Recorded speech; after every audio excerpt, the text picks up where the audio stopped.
Hello বন্ধুরা, আবারও একটি নতুন ব্লগে আপনাদের স্বাগত জানাই। দার্জিলিংয়ে আজ আমাদের দ্বিতীয় দিন। সকাল থেকে প্রচুর বৃষ্টি হওয়ার ফলে চারদিকটা পুরোটাই কুয়াশায় ঢাকা রয়েছে। এর মধ্যে বেশি সময় নষ্ট না করে বৃষ্টি একটু কমতে আমরা বেরিয়ে পড়লাম সাইট সিইং করতে। এই কনকনে ঠান্ডায় কিছু দূর যেতে না যেতেই আবার বৃষ্টি শুরু হলো।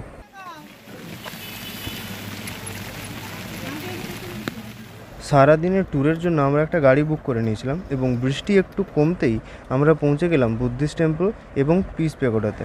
প্রথমে আমরা বুদ্ধিস্ট টেম্পলটা দেখে নেব। তার সামনে এরকম একটা বড় স্ট্যাচু রয়েছে, কিন্তু সেখানে বসা যাবে না, লিগেলি বারণ করা রয়েছে যে এখানটায় বসা নিষেধ। আর মন্দিরে ঢোকার আগে মন্দিরের চারপাশের পরিবেশটা দেখে নিই, কি অদ্ভুত এবং অসাধারণ। কুয়াশার মধ্যে পাইন গাছগুলো একটু একটু আবছা আবছা দেখা যাচ্ছে। চলুন এবারে মন্দিরের ভেতরেরটা দেখে নেওয়া যাক।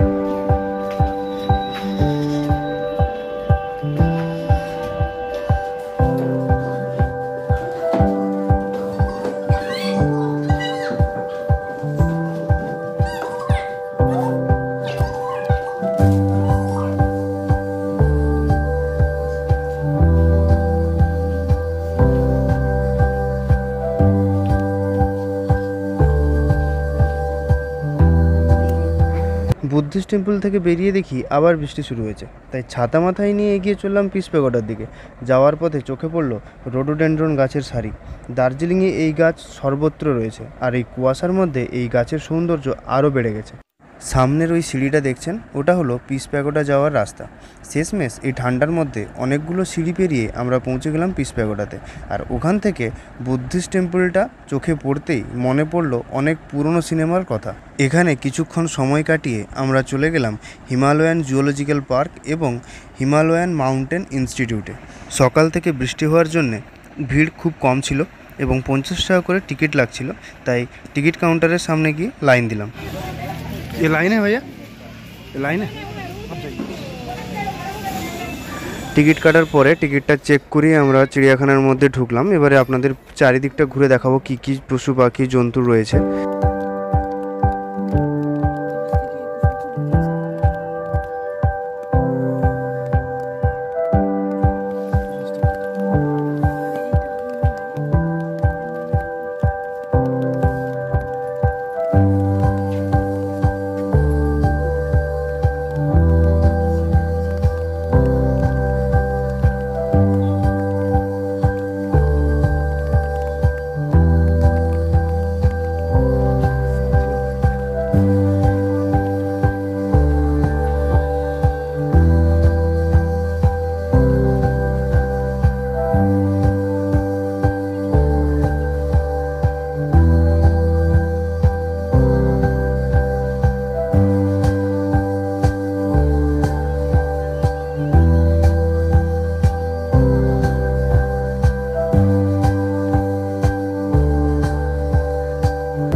চিড়িয়াখানার কিছুটা ভেতর দিকে আসার পরে আমাদের চোখে পড়লো হিমালয়ান মাউন্টেন ইনস্টিটিউশনের গেট। আর ওই রাস্তা ধরে কিছুটা এগিয়ে এসে আমরা দেখলাম পাহাড়ে ওঠার সমস্ত রকমের পদ্ধতি এখানটায় শেখানোর একটি স্কুলের বা ইনস্টিটিউশনের মতন রয়েছে। এর একদিকে যেমন একটি স্কুল রয়েছে, অন্যদিকে একটি মিউজিয়াম রয়েছে।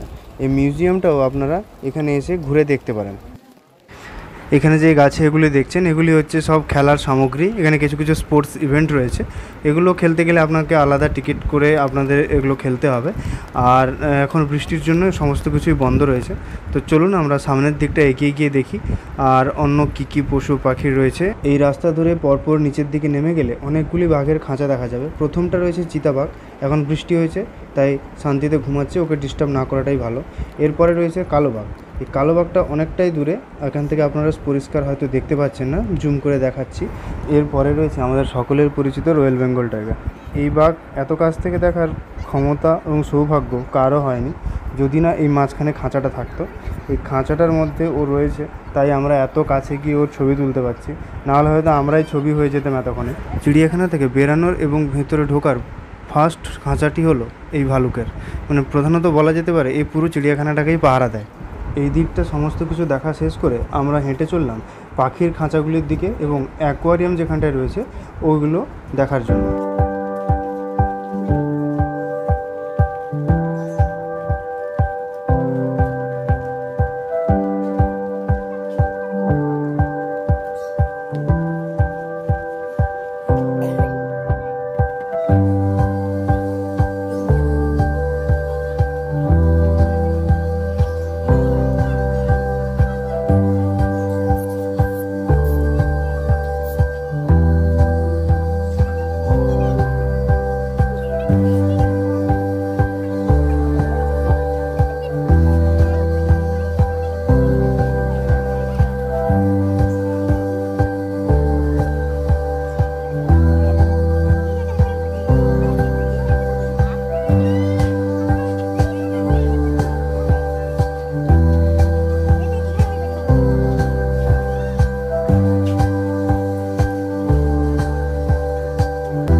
এতটা বৃষ্টির মধ্যেও ছাতা মাথায় নিয়ে দার্জিলিংয়ের চিড়িয়াখানাটি দেখা শেষ করে তাড়াতাড়ি আমরা বেরিয়ে পড়লাম চা বাগান দেখার উদ্দেশ্যে।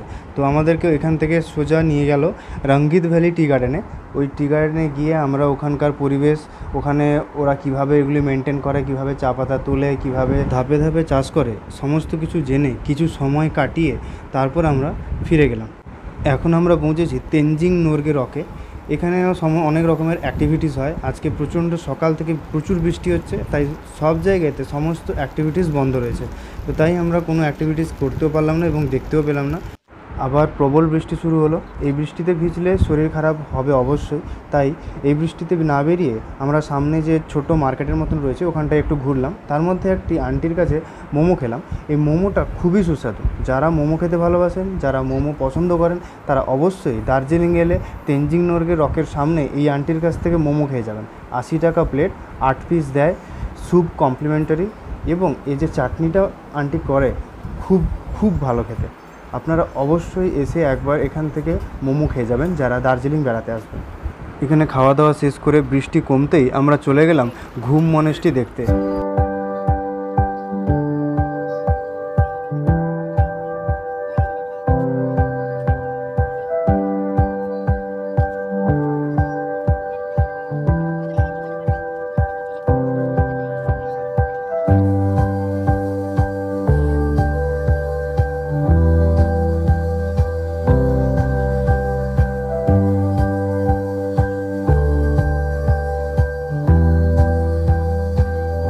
এই মনেস্ট্রির মধ্যে অনেক ছোট ছোট দোকান ছিল যেখান থেকে আপনারা কেনাকাটা করতে পারেন এবং বাড়ির জন্য গিফট নিয়ে যেতে পারেন। এর একপাশে ছিল বড় তিবেতান প্রেয়ার হুইল। চারদিক ঘুরে দেখার পরে আমরা চলে গেলাম আমাদের পরবর্তী দেখার জায়গা বাতাসিয়া লুপে। এসে দেখলাম চারদিকটা অনেকটাই ফাঁকা। সকাল থেকে বৃষ্টি হওয়ার জন্য এখানে প্রচুর হাওয়া হচ্ছে। তো টিকিট কাউন্টারটাও পুরোপুরি ফাঁকা ছিল, তাই দুজনের 50 টাকা করে পার হেড টিকিট কেটে আমরা ঢুকলাম বাতাসিয়া লুপে।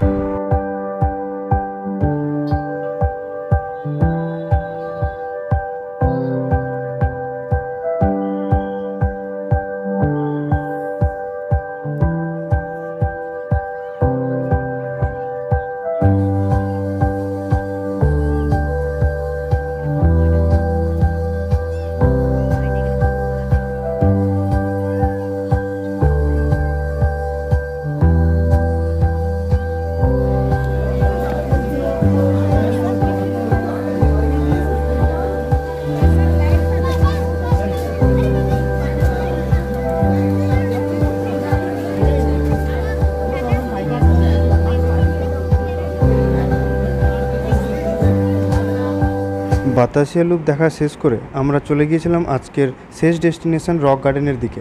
আর রক গার্ডেনটা অনেকটাই নিচে, তাই পাহাড়ের ঢাল বেয়ে আমাদেরকে গাড়ি করে নিচের দিকে নামতে হচ্ছিল। আর দুপাশে চা বাগানের অসাধারণ দৃশ্য দেখতে দেখতে আমরা পৌঁছে গিয়েছিলাম রক গার্ডেনের কাছে। চলুন জায়গাটা ভালো করে ঘুরে দেখি, আপনারাও সঙ্গে থাকুন এবং দেখতে থাকুন।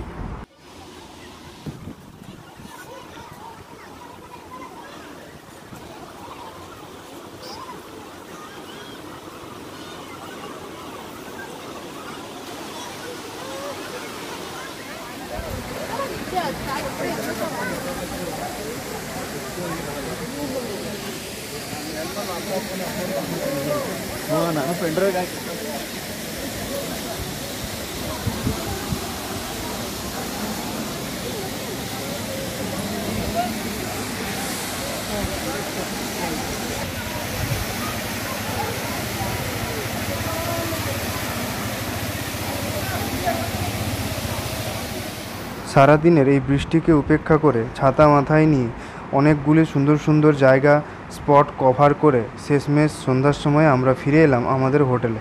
তাই এখানেই শেষ করলাম। পরবর্তী ভিডিও পেতে গেলে চ্যানেলটি অবশ্যই সাবস্ক্রাইব করবেন এবং এই ভিডিওটি কেমন হয়েছে অবশ্যই জানাবেন।